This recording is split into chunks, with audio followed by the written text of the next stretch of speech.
I met you in the half-light, where the signals hum and fade, words hanging like laundry on a wire we never made. Your eyes were doing circles like a compass without north. I was counting all the seconds I've been walking back and forth. The clock was missing numbers, the street forgot its name. Every thought I carried felt borrowed, bent and strange. You spoke in quiet riddles, like rain against the glass. I felt something loosen that I didn't know I had. So tune your heart a little closer to mine. Let the static fall behind. We don't need a perfect line, just a frequency that holds through time.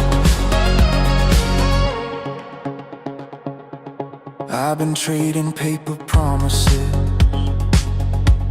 at corners of the day, watching shadows sell their stories, then quietly walk away. But you stood like a question that refused to disappear, like a song I didn't know, but somehow always here. Your laugh moves slow and sideways, like smoke across the room. I followed it instinctively, like moths follow the moon. Every step between us shorter, though we didn't move it all, like gravity remembered why it had to fall. So tune your heart a little closer to mine. Let the static fall behind. We don't need a perfect sign, just a signal that survives the night. If love's a map with half the roads erased, we'll read it by the scars we trace. No fireworks, no closing doors, just echoes learning what they're for.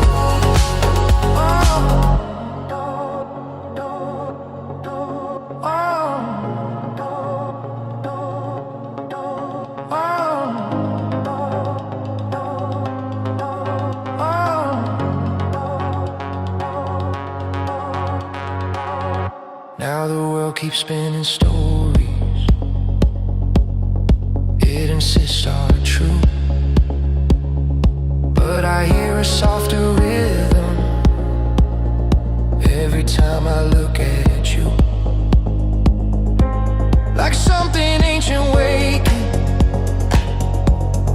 underneath the noise, a quiet stubborn harmony that never begs for a choice. So tune your heart a little closer to mine. Let the static fall behind. In the spaces between the lines is a connection learning how to shine. No names carved in stone tonight, just two voices finding light, holding on. Not too tired, listen until it feels right. Oh, oh, oh, oh,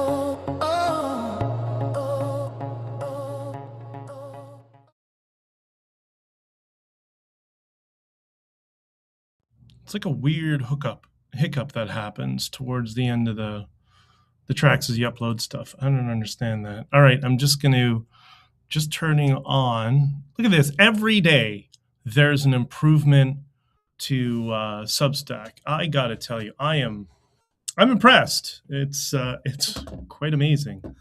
You know, you love. They're definitely a company that is not dropping the ball and looking for anything new to incorporate into their platform. So, but let's start with a good morning to all of you, and a good afternoon or good evening wherever you are. I hope I'm working with the diffusion of light here, and bit by bit, like Substack, I'm trying to improve things bit by bit, day by day. Especially, I want to be able to this time that when I'm out of Canada for a prolonged period of time, I want to be able to continue with the stream. It's been a challenge as I've been going down, but I think this time, I think I got a solution for all of us. So we'll be here. We'll be here together, trying to laugh about the world and maybe address some of the chaos in a positive way. Maureen says no audio. Why no? Hold on. Maureen, can you hear me now? Because I'm getting feedback showing me that it's audio. Let me know if you. Oh no, there's a delay. Anyways, I think we'll just double check here. It's always riveting when you do tech support at the beginning of your stream. But thank you for mentioning that. Just confirm if you can hear it now. And that's really annoying. But this is why you try to do streams on a regular basis, because the individual kerfuffles that happen are not quite as relevant or as important. Did you hear the intro, though? You have no audio. Okay, hold on.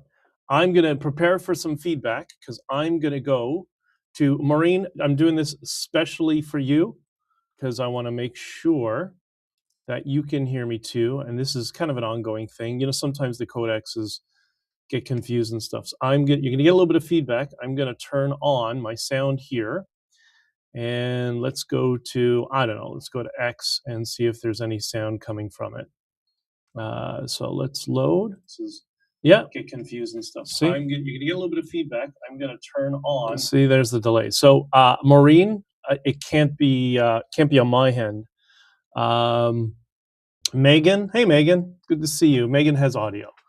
So Maureen, you may have to reset on your end, but thank you for bringing that up. So good morning to everybody, and a happy Sunday morning, and I hope it's the best Sunday morning of your life, much like I hope every morning we have together is the best morning of your life. And how do we start our mornings? Well, first, you, as Adam Meister, my friend from Baltimore, now Utah, likes to say, pound that like button.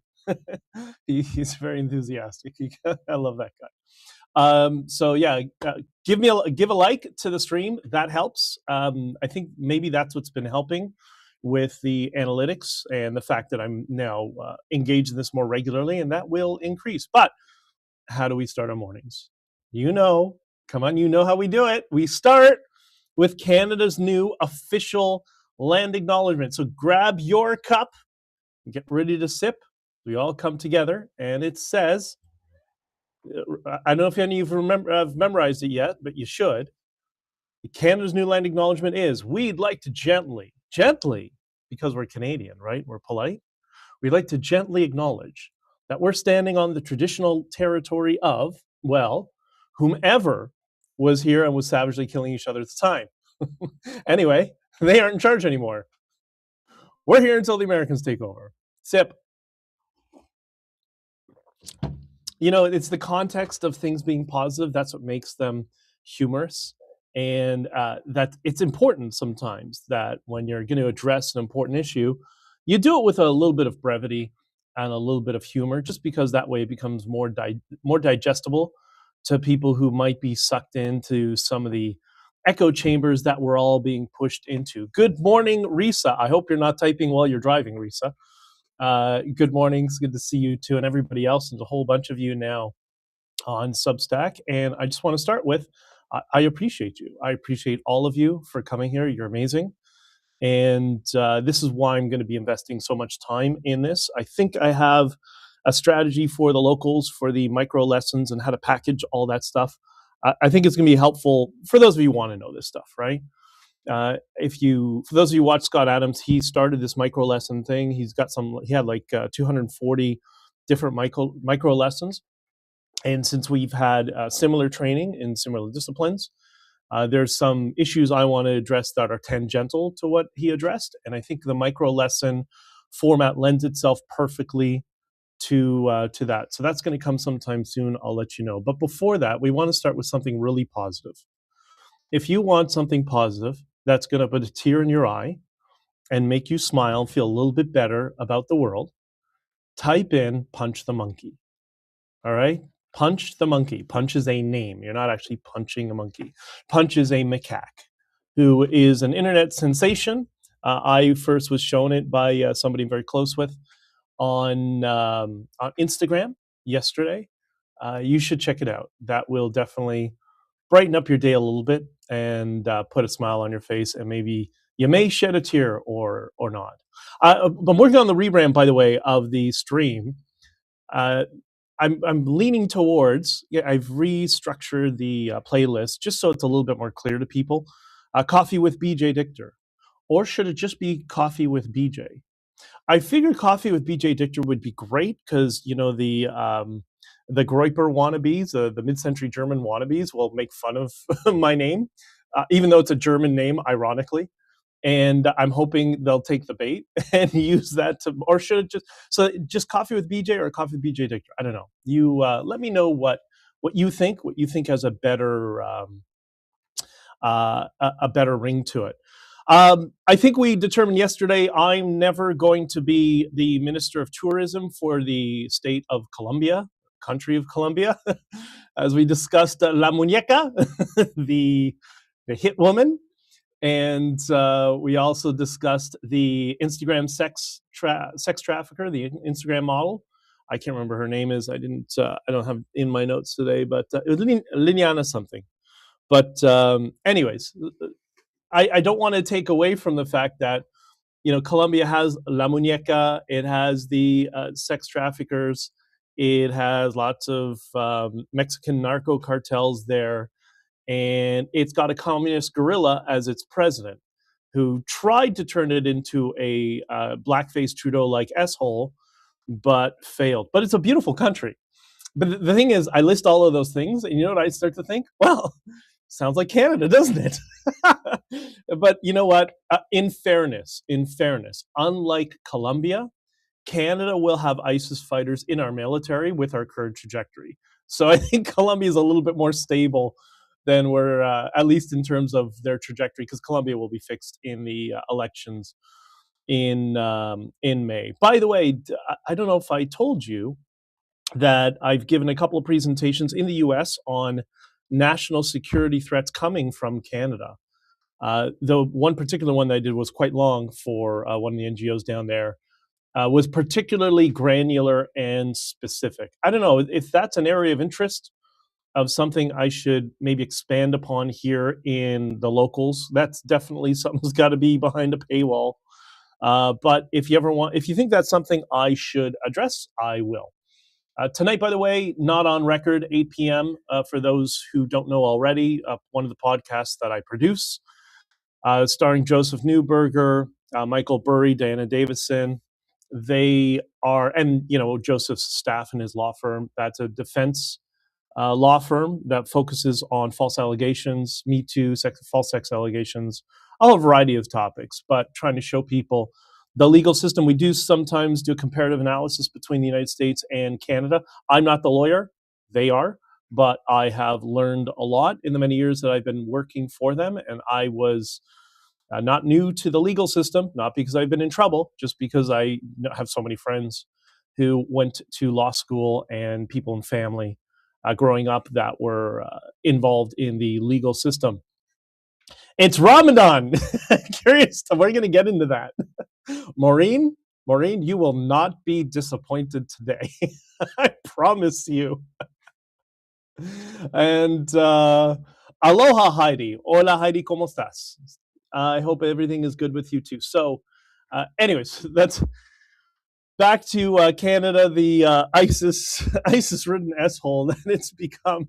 Let's get on to some positive stuff first. But Maureen, you're not going to be disappointed. I promise you, dear.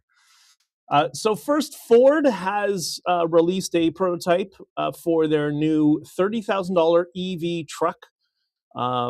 I guess they're going to be trying to compete with Slate. If you don't know what Slate is a startup out of Detroit that has a $25,000 electric pickup.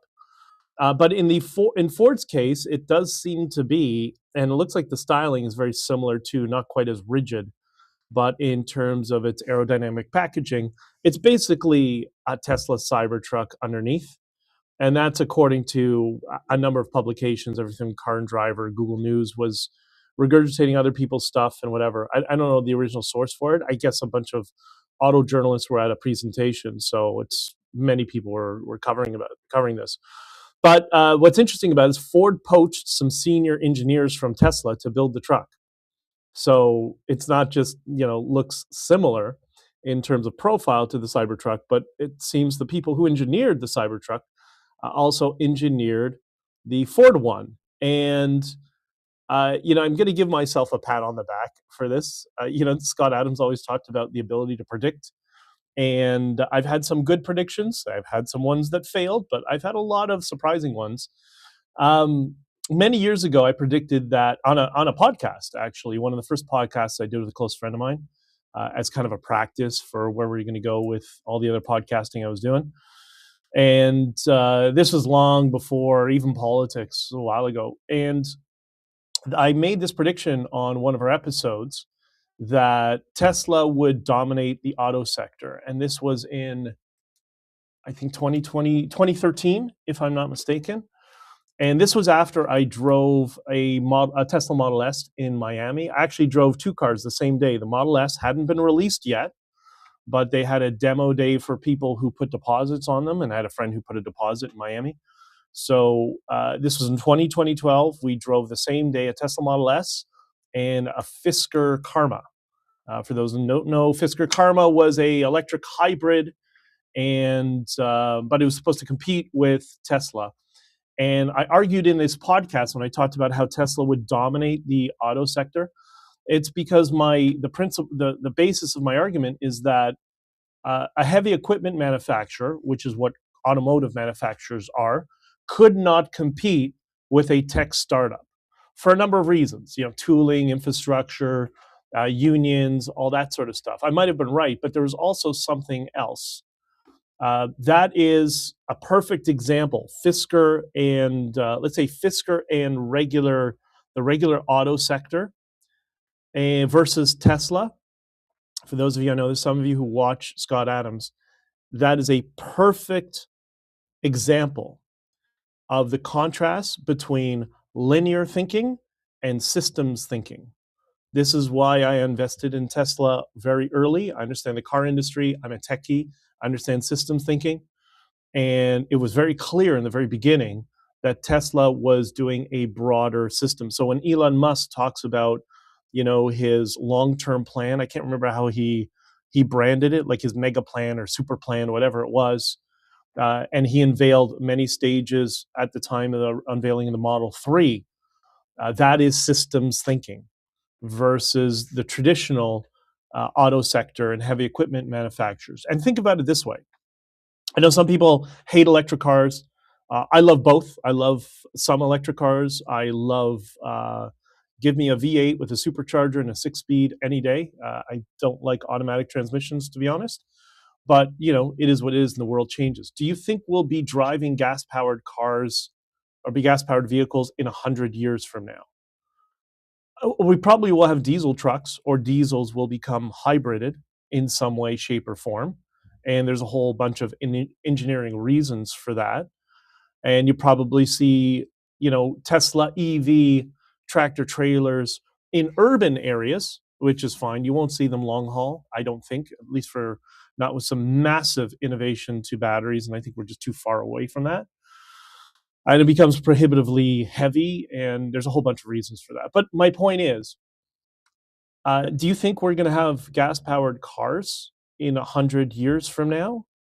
I'm not so sure. Like even right now, we are among a generation. Think about it this way: not only is everything being hybridized, Lamborghinis are hybrids now, Ferraris are hybrids. Everything, I think Toyota has some commitment to make all their cars hybrids now. They've abandoned the whole EV thing, but they're going to be 100% hybrids just because they've proven to be so reliable. On a hybrid car, you can get rid of an alternator, you can get rid of a starter. So, good engineering is reducing the number of components. But I don't think we're gonna see the current state of gas only cars. We're going to see it for a little while, for another 5, 10, 20 years maybe. But I think eventually it's just going to be the natural course. And think about it this way: there are people alive today who are young, who grew up, let's say, in Tesla families, because Teslas have now been around since 2012. So if their parents were early adopters of Tesla vehicles, which we know there are many in California, there are people alive today, younger people, who have never lived in a house with a gas vehicle. Think about that. There are people alive who've never lived in a home with a gas vehicle, much like in the 1930s or 40s. I'm sure there were people who have never lived in a house where they had a horse and buggy, right? So it's a similar trajectory. Again, I love gas cars, and I prefer them in some ways, but in other fashions, I got to tell you, electric cars are going to be the future. And there's both a positive and a negative for that. We understand that, but it's just going to become more practical because it's going to be one of these. It's going to be basically a cell phone that has 4 wheels and will integrate into your broader ecosystem, the system of your life better. Imagine if you're late at work and you need to pick up your kids at school, and you just say, listen, I can't come pick you up, so I'm going to summons the car to come pick you and your friends up from school and drive you home. Like, it's that sort of convenience that doesn't matter how much we like gas cars. That's where the world is going. It's going to be a very different place in the future. And that's why Musk, I think, is pushing so heavy for Cybercab. So, not against gas cars at all. I am a petrol head. But there's room for everything in the market, right? We don't have to. Not everything is a zero-sum game, and I think it's important to remember that. I've talked a little bit about Heidi says natural evolution, just like cell phones and stuff like that. Agreed. And look, people get really upset. People don't like change, and I get that. But things aren't a zero-sum game. There's trade-offs to everything. So it's just, are the benefits going to outweigh the negatives? And it looks like it will. It's very difficult to take a car and give it the same level of technological control as an electric car, because, like, for example, yes, you can argue you can make a car drive itself. Doesn't matter if it's electric or whatever, but you can't make a car put its own gas in itself, right? Whereas an electric car, especially with Qi wireless charging, when that eventually comes to cars, the car can just park itself like your robot vacuum and just charge itself. You just can't do that with a gas car. So there's certain limitations. All right, enough with cars, but I do like to talk. At some point, I'll do something with automotive and cars in the future, but I know you guys don't want to hear it, so I'm not going to talk about it here. I did mention this about the economy. Talked a little bit about this on Petroni's show the last time I was on there on Toronto radio. I'm a little bit worried. I mentioned this here as well. Cross-border traffic shipments from Canada to the US and vice versa is down significantly. In one particular case I know of. And the reason I bring this up is I'm still, I still am on the road a couple of days a week here and there as I'm kind of ending off and transitioning to something else in my life. But I love long drives, but also you get a good view, a ground view of what's happening in the economy. And this is a perfect example. When you look at when you're delivering in an area of commodities, and you see like one massive distributor that I know the people there well.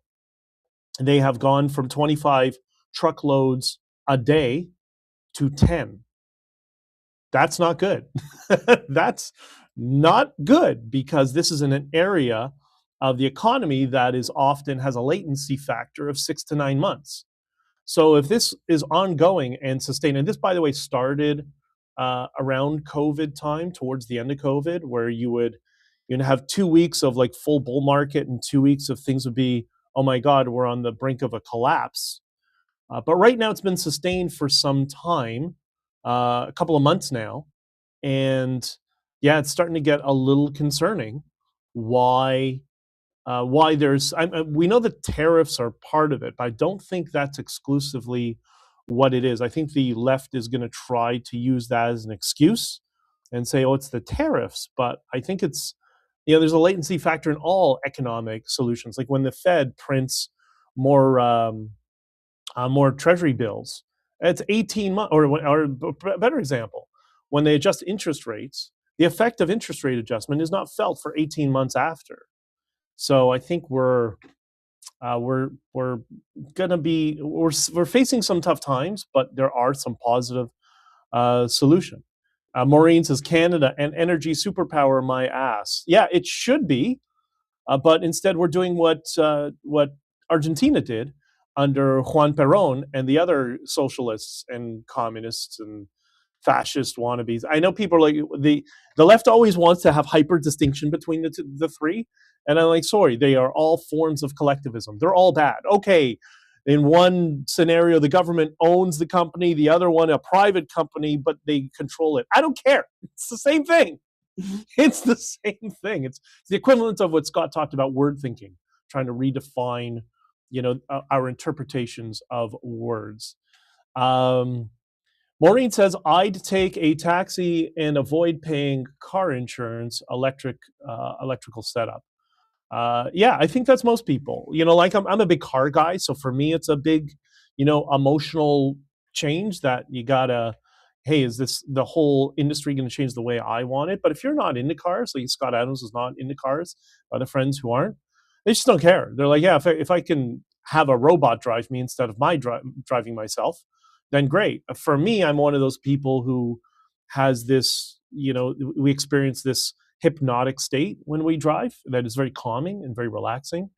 And so for people like myself, it's annoying, but that's just the way the world works. But yeah, Maureen, I agree with you 100%. So I'm concerned about where we're going economically, not just in Canada, but I don't know about the United States. Because when I'm in the United States, it does seem like it's booming.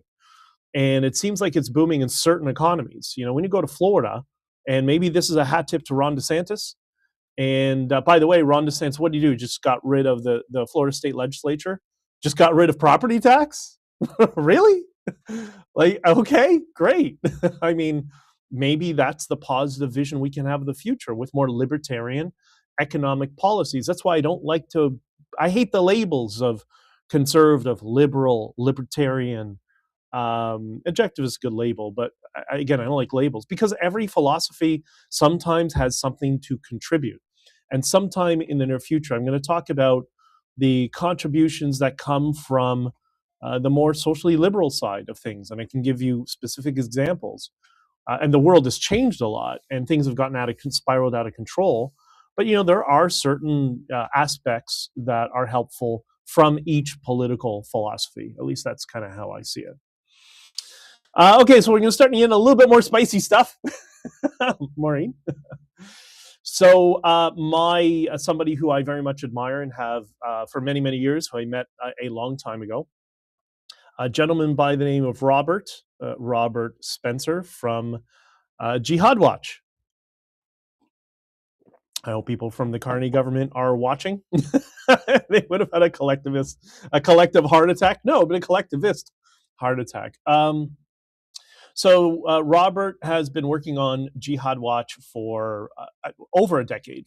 He's been doing the research, I think, for 20 some odd years. Been quite a while. Met him a couple of times when he used to come to Canada. I've actually tried to use the little bit of influence that I have and people I know to get him a couple of interviews and to try to get him some exposure. to different people, and I think we should all do that for people when we think they have a good voice and that people need to hear them, that we go out of our way to try to open doors and introduce them to people. So I've had the privilege of being able to do that for Robert. So he has an article titled "Muslim Crowd in Times Square Boasts We Are Taking Over New York City." Now, that is referencing, I'm sure you're all seeing it all over both news, all captured media, non-captured media. Lots of people are discussing it right now. And this is in relation to, I guess it was the beginning of Ramadan, whatever that is. I don't really know, honestly, and I don't really care. I don't care. I'm never going to care. The Ramadan, whatever. It's a thing. It's a thing they do. And this referenced street prayers. And these street prayers were obviously in Times Square in New York City. We saw all the extremist stuff. This is why I use this distinction, and people get frustrated with me sometimes, but it's because I'm trying to reach a different audience. People like Gad and Robert, and I'm sure get frustrated with me when I use the term Islamist versus Muslim. I don't like the word Islamism as like it's a different philosophy. Like, I get it. They're trying to acknowledge Hassan al-Banna and Said Qutb. Just say the Muslim Brotherhood, because that's where it comes from. That's how I do it, right? But anyways, that what you're seeing in Times Square, those are the Islamists. And there's a whole range of different, Muslims who just, some don't want anything to do with it. Some become atheists. Some just want to be left alone. Some agree with it, but just won't participate. And those also can be dangerous because they're just going to go whichever way the wind blows. But that's actually most people in the world. And that becomes very dangerous when you have an extremist ideology that has the political clout and are the ones that are the mainstream. So that street prayer, those are Islamists. So how do we know that? Well, there's one very simple way to understand this. Did you know, I'm sure some of you have known, because I know there's a number of you that are passionate and concerned about this issue as well. Did you know praying in the streets is banned throughout the Muslim world? Think about that. Praying in the streets is banned throughout Muslim countries. And because it's banned for a couple of reasons. But I want people to understand this framing. The Islamic or Islamist street prayers that you see, it's almost a form of pornography. Now, remember the different framing of how we interpret words. I think it's important to explain this to people with this frame. So I want you to think and see street prayers as though this is Islamic pornography for extremists. And I think you should reference it as Islamic pornography. Give it the stink it deserves, because it's completely banned throughout the Islamic world, because it's seen as a sign of subversion and dominance. Praying in the Middle East and throughout Islamic countries is limited to mosques and masjids. Masjids are prayer rooms, the ones that aren't full mosques that pop up all over the place, and then they launder, the extremist ones launder a bunch of money from all over the world, Qatar, Pakistan, whatever, and then they get a land deal with the city, and then you build a super mosque, right? Which is what they're trying to do in Boca Raton, Florida right now. This street prayers are Islamic pornography. Remember that and use that and explain that to people, because even the Muslim world rejects it, right? Because it is a sign of extremism and that violence will follow, right? Because it's an indicator that they have a schism within their society that is going to try to overthrow and topple the government, like Said Qutb and Hassan al-Banna, who created the Muslim Brotherhood philosophy and were executed by the Muslim world for being extremists. So when you see them praying in the streets, That is Hassan al-Banna Islamic pornography. They're pornographers. Very important, that framing. It's interesting if this, and you think, okay, what happens to them if they just violate the guidance in the Muslim world, and they decide, okay, we're just going to pray in the street anyways, forget getting a permit. City of Toronto just hands out the permit. Oh, you hate Jews? Here you go. Here's a permit. Go, whatever. We really have some mental midgets in our government in Canada. It's disgusting. So what would happen to them if they decided street prayers in the street in, I don't know, Riyadh? They're going to go to Riyadh, or they're going to, I don't know, Lahore? Yeah, Lahore's the same way, because none of them want to be overthrown. And you're going to have a street prayer, which is basically a signal against the government. They would be rounded up very quickly and have the S beaten out of them and their family members, and probably jailed and tortured if they tried this in the Middle East. Because the only thing they understand in that culture is force, right? It's a culture built on this dynamic of force and weakness, dominance and subversion, like BDSM is basically what it is, which is why it's Islamic pornography. And this, it's so important to understand. And this is what, I was just watching, what's her name? Ilanif, the woman from Israel who does those videos warning the West of kind of the Israeli experience dealing with this, and why can't people in America understand this. She just did a video explaining this, to the Trump administration, who they know it. They understand this, but they're trying to kind of thread a bunch of needles, and I get it. But the Islamic world, whether you agree with this, with their perspective or not, was not a product of the Age of Enlightenment. It never was. It was the whole philosophical underpinning of that culture is not built on Western philosophical enlightenment and engaging in discourse. No, that's not what it is. It is down the barrel of, at the end of a sword or down a barrel of a gun. That's how that part of the world works. And by the way, there's many places in the world that, like, what do you think I had to live under in Colombia with paramilitaries around and narcos and whatever? Same rules, or very similar rules, right? Not a product of the Age of Enlightenment, and might makes right. So I think it's very important to remember that. So street prayers are Islamic pornography.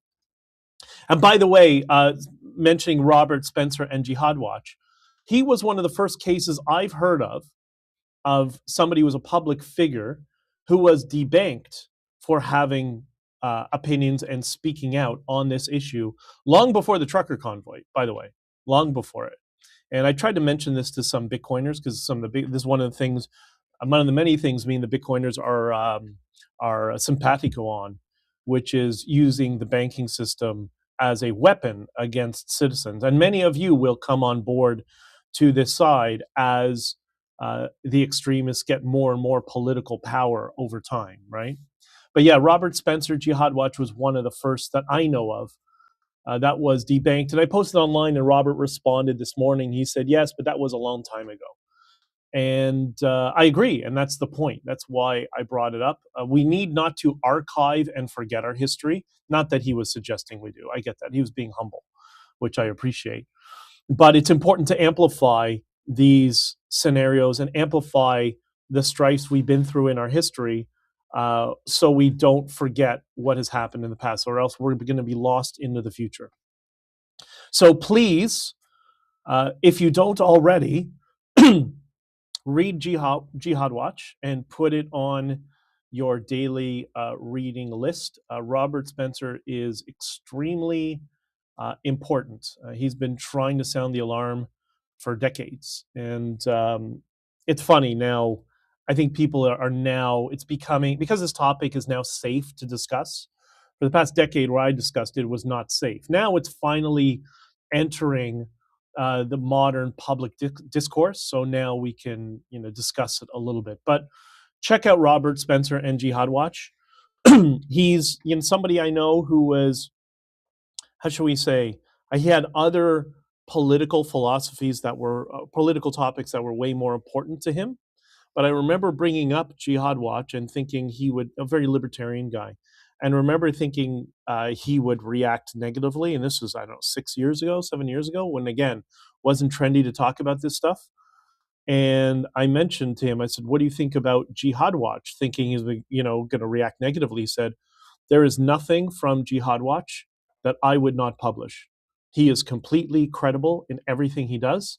If he's ever made a mistake, he retracts it and he sticks to the facts." So, and this was high praise because it was from somebody who I would have thought would just, this was not his primary area of concern. But he said, yeah, he's one of the only people I will listen to on this specific topic because he's credible. So there you go. On a similar topic,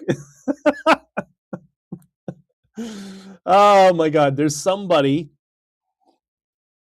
streamers will know this guy. People, I'm going to try to be charitable in my interpretation, even though it's difficult.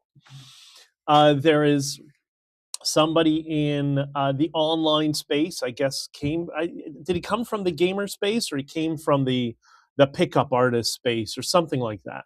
There's all sorts of subcultures on the internet that if you're not engaged in internet media like I have now been for a decade, you wouldn't see a lot of these different subcultures. But he came from maybe a cross between gaming and the pickup artists, teaching young men how to meet women, which in itself is not, is actually something that's important. The way they go about it sometimes might be a little bit off. There's some that are morally grounded, and there's some who are not.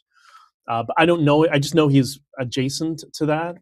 So I don't really know much more about him, though that he comes up and is always talking about. So his name is Abu something, Abu Fraud. What Abu? His name. He uses the name Myron Gaines, but it's Abu something or something like that. I honestly don't really care.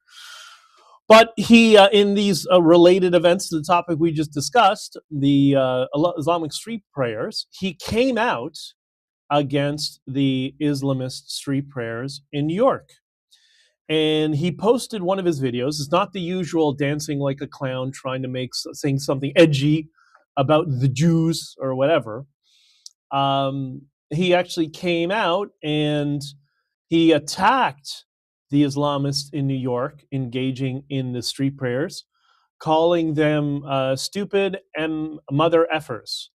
And it was quite surprising. And I may not agree with some of his, takes on stuff.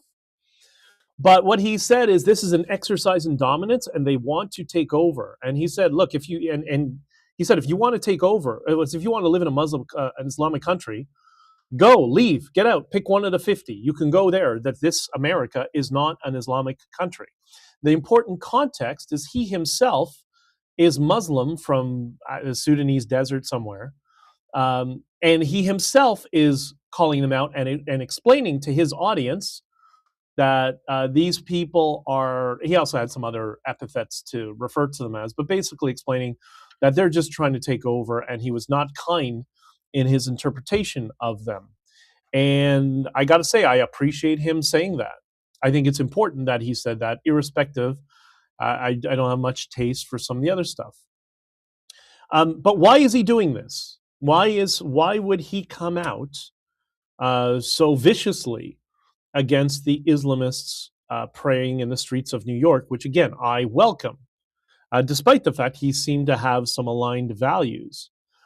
Well, he is what I would call Groyper adjacent. If you know what Groyper means, it just means like a gay incel who blames the Jews for their sexuality is the best way to describe it, right? Yeah, that's a joke. Come on. They joke about the Jews all the time controlling the world. I hope they don't get all sensitive and all whiny when I make some jokes about how they all are confused about their sexuality. I thought they're tough guys, right? They can take it. Anyways, the point is, I know we're all having a little fun, right? We're just having fun today. The point is, Abu Gaines, or whatever his name is, his audience are those people who are obsessed with the Jewish conspiracy fetish, right? They completely fetishize it, and this is all programmed. These are assigned opinions, and the problem is his audience that have this particular fetish. You know, people like they all these. Well, I should say the people within his audience that have this fetish. They also they hate people like himself. I don't want to say the M word because I'm going to get demonetized even further. Not that this is monetized, because it's not, but you know what I mean. They also hate his group and the other guy within that clan, who is Mexican, who's LARPing as a white supremacist or whatever he is, the trolley kid, Fuentes. They also hate Mexicans. They hate Latinos. They hate Mexicans. They hate his group. They hate everybody. But that's become his audience, right? Because when you build everything you have on just saying edgy things about everybody, yeah, okay, great. It's comedy for you, but now you have like an audience of maniacs. So I think this is why Abu Gaines came out against the street prayers. He is pacing his audience because he knows he will lose them. I'm going to repeat that again, because this is your persuasion lesson for the day. He is pacing his audience because he knows he'll lose them. He's pacing his audience. Now, my guess is he knows if we continue down this path where he will basically be presented with two choices, right? Continue pimping himself with the Jew fetish, the Jew fetish, the clowning, the clown show that he is. I say pimping because of his newsletter. If you've ever read his newsletter, you understand it. Very kind of Andrew Tate-ish, Andrew Tate wannabe, right? He's a sandy Andrew Tate wannabe. So if he continues pimping himself, that is one path that he can go down. But the problem is he has this other path that he's going to be forced to go down, which is to join the terrorist hierarchy, where they will not tolerate that. And in the terrorist hierarchy, if you are from the Sudanese desert, you are seen as a particular level of bottom feeder, especially in the Arab world, and he will have zero influence. So his influence is dependent upon us not going down this complete extremist path where we allow the Muslim Brotherhood garbage king to grow his influence in that whole group, because they're going to treat him like a clown. But if he joins the hierarchy, they also treat him in that direction. So he needs to maintain the Jew fetish audience because that's the only thing he'll be able to monetize. I think that's why he opposes the Islamic street prayers. So I don't know. I can't read his mind, but I think that would lend itself to his behavior. And by the way, I don't have to be respectful. I can call him a pimp and make fun of him and Gay Fuentes, because they're always joking about the Jew fetish, right? It's just a joke. All right, well, I'm just joking. I could get butthurt because I called them a pimp. Like, hopefully they're real men and they have a little bit of thicker skin, right, than the Islamists who always bitch and whine and complain about Islamophobic. That's why you just got to step on their throats. It's the only thing they understand. But anyways, no, so the point is, all joking aside, I do appreciate him calling this out irrespective of his motive.